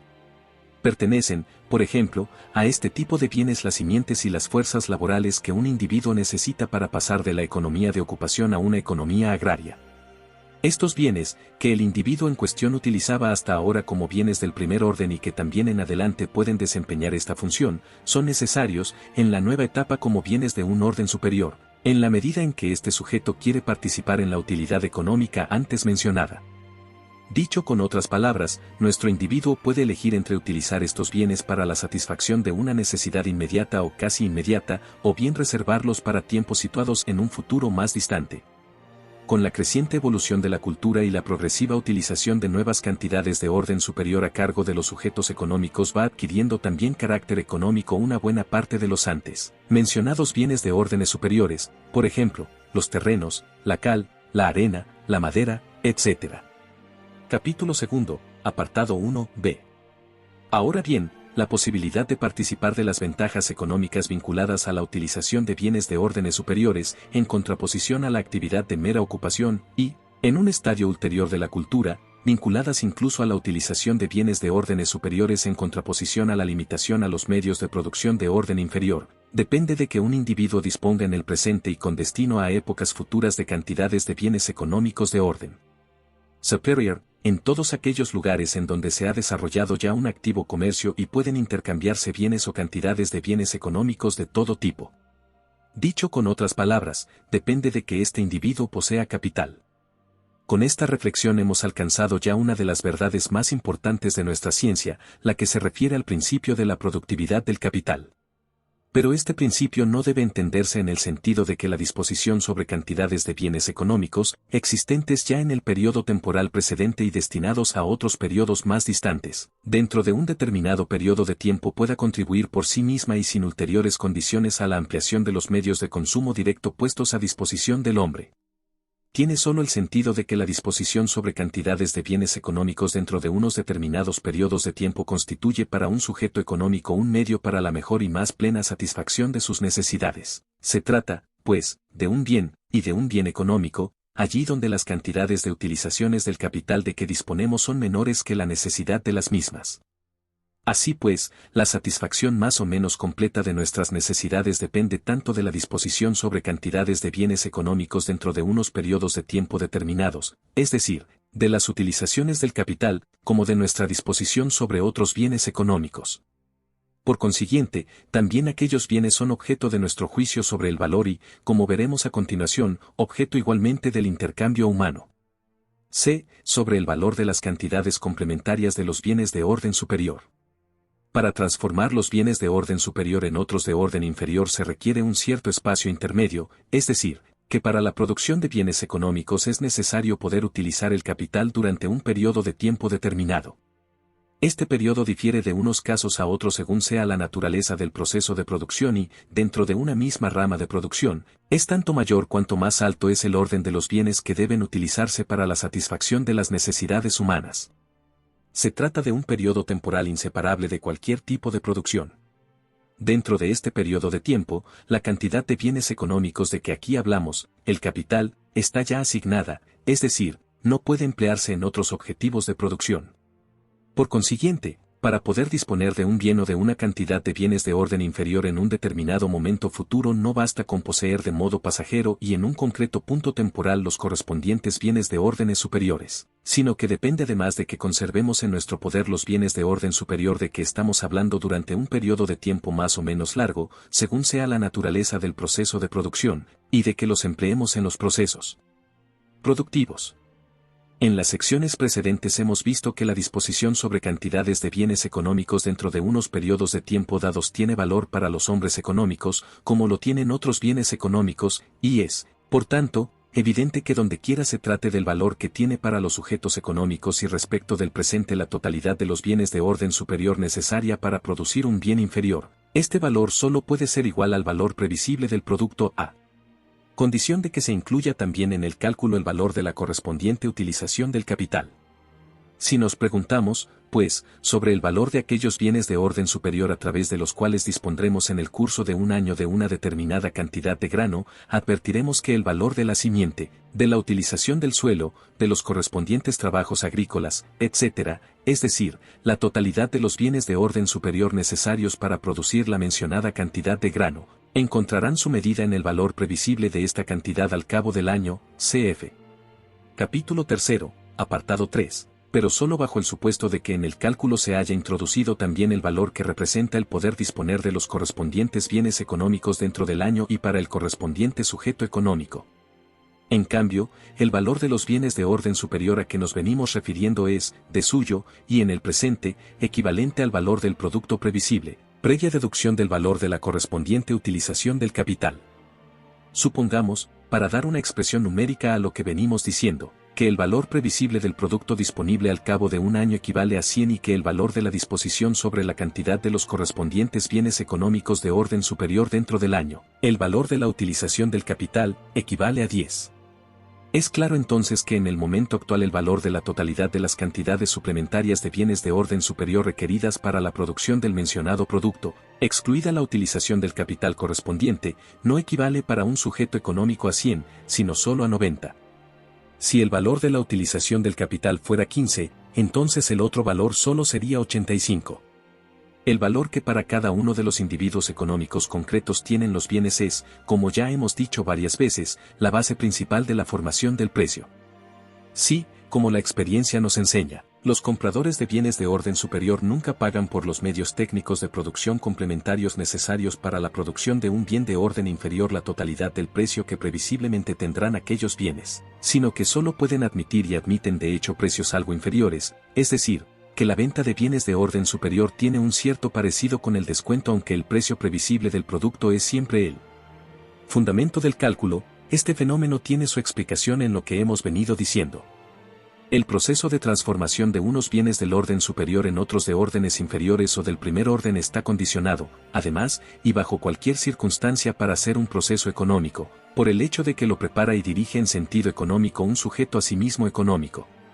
Es decir, se requiere alguien que haga los cálculos económicos arriba mencionados y que encamine al proceso, o haga que otros encaminen, los bienes de orden superior, incluidas las prestaciones laborales técnicas. Esta así denominada actividad empresarial, que en los primeros estadios de la cultura e incluso después es desempeñada de ordinario, y en el marco de negocios de reducido tamaño, por el mismo sujeto económico que interviene a través de sus personales prestaciones laborales técnicas en el proceso de producción, reclaman no raras veces, aúna con la creciente división del trabajo y el mayor tamaño de las empresas, la totalidad del tiempo del mencionado sujeto y se convierte en un elemento de la producción de bienes tan indispensable como los servicios laborales técnicos. Por consiguiente, esta actividad adquiere el carácter de un bien de orden superior, de tal modo que es también un valor, ya que de ordinario tanto la producción como los bienes de orden superior son un bien económico. Dondequiera se plantea el problema del valor que tienen en el momento actual las cantidades complementarias de bienes de orden superior es determinante para establecer el valor de la totalidad, el valor previsible del producto correspondiente, aunque siempre bajo el supuesto de que en este último valor queda también incluido el valor de la actividad empresarial.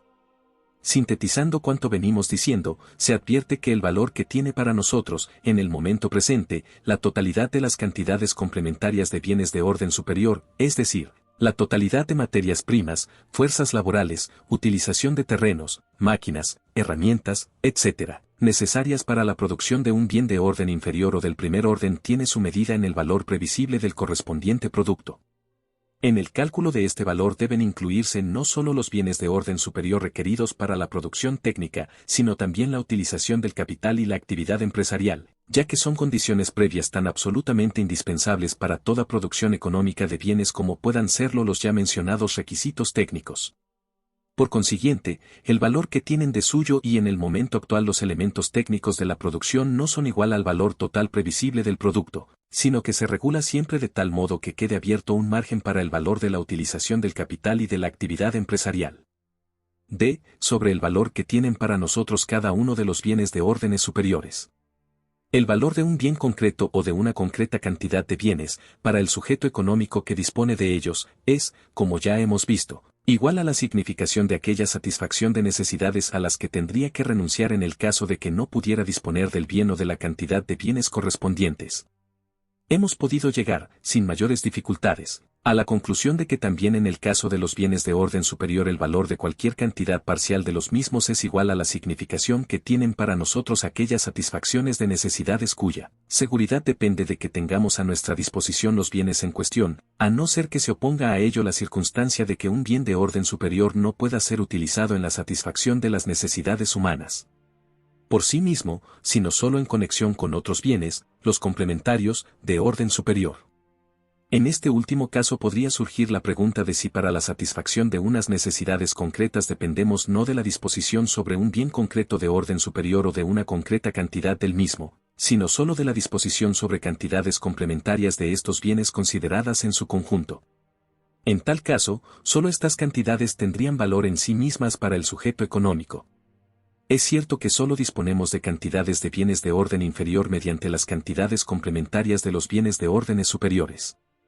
Pero no es menos cierto también que en el proceso de producción pueden ponerse en contacto no solo unas determinadas cantidades fijas de cada uno de los bienes de orden superior, al modo como puede observarse en las combinaciones químicas, en las que solo un determinado número de moléculas de una materia se combina con otro número igualmente determinado de moléculas de otra materia, para producir un determinado producto químico.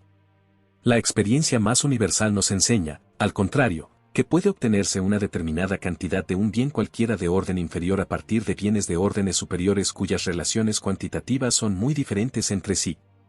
Más aún, no raras veces pueden desaparecer completamente uno o varios bienes de órdenes superiores, que presentan carácter complementario respecto de un grupo de determinados bienes de órdenes superiores, sin que los restantes bienes pierdan por ello la capacidad de producir el bien de orden inferior respecto del cual poseen carácter complementario.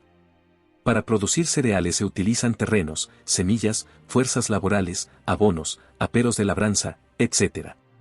Con todo, nadie admitirá que no pueda producirse también una determinada cantidad de grano incluso sin abonos y sin recurrir a la utilización de una buena parte de los aperos ordinarios de labranza, a condición de que se disponga de las suficientes cantidades de los restantes bienes de orden superior requeridos para la producción del grano. La experiencia nos enseña, pues, que pueden desaparecer a veces totalmente unos concretos bienes complementarios de orden superior sin que se interrumpa la producción de bienes del orden inferior. Y, con mucha mayor frecuencia aún, podemos observar que unos determinados productos pueden obtenerse no solo a partir de unas determinadas cantidades de bienes de orden superior, sino que más bien hay, de ordinario, un amplio espacio de juego dentro del cual puede moverse y de hecho se mueve la producción. Todo el mundo sabe que, incluso en terrenos de una misma calidad, puede cosecharse una determinada cantidad de granos en fincas de muy distinta extensión, según que el cultivo sea más o menos intenso, es decir, según que se emplee una mayor o menor cantidad de los restantes bienes complementarios de orden superior. Y así, puede compensarse un débil aporte de abono mediante la utilización de una mayor cantidad de fincas o mejor maquinaria o más intenso recurso a fuerzas laborales agrícolas. En conclusión, una menor cantidad de prácticamente todos y cada uno de los bienes de orden superior puede sustituirse mediante el correspondiente aumento de los restantes bienes complementarios. Pero incluso en el caso de que unos concretos bienes de orden superior no pueden ser sustituidos por las correspondientes cantidades de otros bienes complementarios y, por consiguiente, una disminución de las cantidades disponibles de un bien concreto del orden superior implique la correspondiente disminución del producto, por ejemplo, en la producción de determinadas sustancias químicas, la ausencia de uno de los medios de producción no reduce necesariamente a cero las cantidades de los restantes medios. De ordinario, estos últimos pueden utilizarse de hecho para la producción de otros bienes y, por ende, en definitiva, para la satisfacción de necesidades humanas, si bien estas son también de ordinario menos importantes que las que podrían haberse satisfecho si se dispusiera de la oportuna cantidad del bien complementario en cuestión. Así pues, la disposición sobre una cantidad concreta de un producto no depende normalmente de una determinada cantidad exactamente igual del bien de orden superior que sirve para producirlo. De este bien depende tan solo una cantidad parcial y, a menudo, solo una mejor calidad. El valor de una cantidad de un bien concreto de un orden superior no es, por tanto, igual a la significación de las necesidades cuya satisfacción depende del producto total a cuya creación sirve aquella cantidad, sino que solo es igual a la significación de la satisfacción de aquellas necesidades que quedan cubiertas por la cantidad parcial del producto a la que habría que renunciar en el caso de que no se dispusiera de la cantidad de bien, de orden superior de que se viene hablando. Pero allí donde la consecuencia de una disminución de la cantidad disponible de un bien de orden superior sería no una disminución de la cantidad, sino solamente una disminución de la calidad del producto, el valor de la cantidad de un bien concreto del orden superior es igual a la diferencia entre la significación de las necesidades que pueden cubrirse con un producto altamente cualificado y otro de menor calidad. En ambos casos, efectivamente, lo que depende de la disposición sobre la cantidad de un bien concreto de orden superior es la satisfacción de necesidades que tienen justamente esta significación. Pero supongamos que la disminución de la cantidad disponible de un bien concreto de orden superior implique una paralela disminución del producto, por ejemplo, en ciertas sustancias químicas. Pues bien, ni siquiera en este caso perderían su valor las restantes cantidades complementarias de bienes del orden superior, ya que pueden utilizarse para la producción de otros bienes de orden inferior y, por tanto, para la satisfacción de necesidades humanas, aunque tal vez sean necesidades algo menos importantes que en el caso contrario. Así pues, tampoco en tal caso el valor total del producto de que nos veríamos privados por la falta de un bien concreto del orden superior sería determinante para valorar a este último. Lo único que contaría sería la diferencia entre la significación de la satisfacción de aquellas necesidades que quedarían aseguradas si dispusiéramos de la cantidad del bien de orden superior cuyo valor discutimos aquí, y aquella otra de las satisfacciones de necesidades que se habrían logrado en el caso contrario. Resumiendo los tres ejemplos anteriores, se desprende como ley de vigencia general para determinar el valor de una cantidad concreta de un bien de orden superior que este valor es igual a la diferencia entre la significación de aquellas satisfacciones de necesidades, que podríamos obtener en el caso de que dispusiéramos de la cantidad del bien del orden superior, cuyo valor analizamos, y aquellas otras que, en caso contrario, tendrían que satisfacerse con la utilización económica de la totalidad de los bienes de orden superior de que de hecho disponemos. La citada ley responde exactamente a la Ley General de la Determinación del Valor, apartado 2 de este mismo capítulo, porque la diferencia expresada en la primera de estas leyes caracteriza justamente la significación de aquellas satisfacciones de necesidades que depende de nuestra disposición sobre un bien concreto de orden superior. Si relacionamos ahora esta ley con la que hemos establecido en páginas anteriores respecto del valor de las cantidades complementarias de bienes de orden superior necesarias para la producción de un bien, obtenemos el principio de más amplio alcance según el cual el valor de un bien de orden superior es tanto más elevado cuanto mayor es el valor previsible del producto para un valor igual de los bienes complementarios, requeridos para la producción del mismo o cuanto menor es el valor de los últimos cuando permanece igual el valor del producto final. Sobre el valor de la utilización del suelo y del capital y de las prestaciones laborales en particular. Las fincas no ocupan una posición excepcional en el círculo de los restantes bienes. Si se las utiliza para fines de placer o esparcimiento, como jardines de recreo, pistas de carreras, etc., son bienes del primer orden. Si se las utiliza para la producción de otros bienes, son bienes de órdenes superiores, al igual que otros muchos. Siempre, pues, que se trate de la determinación de su valor o del de la utilización del suelo, tienen aplicación las leyes generales sobre este punto y, en la medida en que tienen el carácter de bienes de orden superior, deben aplicarse en concreto aquellas que hemos desarrollado respecto de este tipo de bienes. Una difundida escuela de economistas políticos ha advertido, con evidente acierto, que no es razonable fundamentar el valor de las tierras o de las fincas sobre el trabajo o sobre los desembolsos de capital. Pero de aquí derivan la conclusión de que las fincas ocupan una situación excepcional en el ámbito de los bienes. Es palpable el error metodológico de que adolece este razonamiento. El hecho de que un grupo importante y numeroso de fenómenos no pueda ser explicado por las leyes generales de la ciencia que se ocupa de ellos es prueba evidente de que esta ciencia necesita una reforma, Pero no es una razón para recurrir a medios metodológicos auxiliares más que discutibles para poner aparte unos casos cuya naturaleza es totalmente similar a la de los restantes objetos de la observación y mucho menos, para fijar principios generales diferentes para cada tino de los dos grupos. Este conocimiento ha dado pie, recientemente, a muy diversas tentativas para incluir las utilizaciones del suelo y de las fincas al igual que los restantes bienes en el marco del sistema de la economía política y para fundamentar su valor o, respectivamente, los precios que pueden alcanzar, siguiendo los principios dominantes, en el trabajo humano o en los desembolsos de capital. Son bien evidentes las violencias a que conduce inevitablemente este intento tanto respecto de los bienes en general como de los terrenos y fincas en particular. Que una finca haya sido arrancada al mar con inmenso esfuerzo humano o sea el resultado de un proceso de aluvión, sin el menor trabajo del hombre, que estuviera al principio ocupada por la selva virgen o cubierta de piedras y haya debido ser talada, saneada y cubierta con tierra fértil a costa de grandes fatigas y duros sacrificios económicos o bien estuviera ya desde el principio despejada de arbolado y en óptimas condiciones de fertilidad, son cuestiones importantes para valorar su fertilidad natural y también para el problema de si es económicamente razonable destinar a la mejora de esta finca los mencionados bienes económicos. Pero no tiene ninguna importancia cuando lo que se discute es las relaciones económicas generales de la misma y en particular su valor, es decir, la significación que revisten para nosotros los bienes respecto de la satisfacción de necesidades futuras. Estos nuevos intentos por fijar el valor de los usos del suelo y respectivamente de las fincas mismas sobre la base del desembolso de capital o del trabajo deben considerarse tan solo como el resultado del esfuerzo por acomodar la hoy prevaleciente teoría de las rentas, es decir, aquella parte de nuestra ciencia que menos se contradice en términos relativos con los fenómenos de la vida real, a los errores en curso introducidos en los principios supremos de la economía. Pero en contra de ellos, y sobre todo bajo la forma en que los ha expuesto Ricardo, debe alzarse la objeción de que lo que aquí se destaca no es el principio del valor que tienen para los hombres económicos los usos del suelo, sino que sencillamente se pone de relieve un factor aislado de su diferencia, que luego, erróneamente, se eleva a la categoría de principio general. Esta diferente índole y situación de las fincas y terrenos es sin duda una de las causas más importantes de la diferencia del valor de los usos del suelo y de los terrenos mismos. Pero aparte esta, hay otras causas que explican la diferencia del valor de estos bienes. La diferencia no es el principio determinante de dichos bienes y menos aún el principio del valor de los usos del suelo y de los terrenos. Si todas las fincas fueran de una misma índole y tuvieran la misma favorable situación, no podrían, según Ricardo, producir ninguna renta. Y, sin embargo, nada hay tan seguro como que, en casos así, desaparecería un factor concreto de la diferencia de las rentas producidas por los terrenos, pero nunca desaparecerá ni la totalidad de dichas diferencias ni las rentas.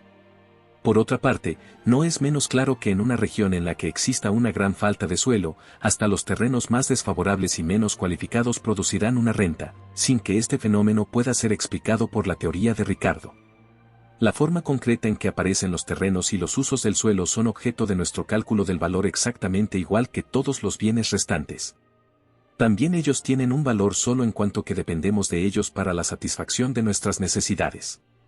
Los factores determinantes de este valor no son otros sino aquellos que hemos descubierto ya, apartados segundo y tercero de este mismo capítulo, al referirnos a los bienes en general. Por consiguiente, también en este caso solo puede llegarse a una más profunda comprensión de la diferencia de su valor por el camino de contemplar los usos del suelo y de las fincas desde los puntos de vista generales de nuestra ciencia y, en la medida en que son bienes de órdenes superiores, sobre la base de considerarlos en la perspectiva de sus relaciones con los correspondientes bienes de orden inferior y en particular de los bienes complementarios. Hemos llegado en páginas anteriores al resultado de que la totalidad de los bienes de orden superior necesaria para la producción de un bien, incluida la utilización del capital y la actividad empresarial, encuentra la medida de su valor en el valor previsible del producto. Siempre que se utiliza el suelo para la producción de bienes de orden inferior, encuentra la medida de su valor en conexión con los restantes bienes complementarios en el valor previsible del bien de orden inferior o, respectivamente, del primer orden a cuya producción ha sido destinado. Y según que este último valor sea mayor o menor, determina a su vez dentro de una misma circunstancia, el mayor o menor valor de los primeros.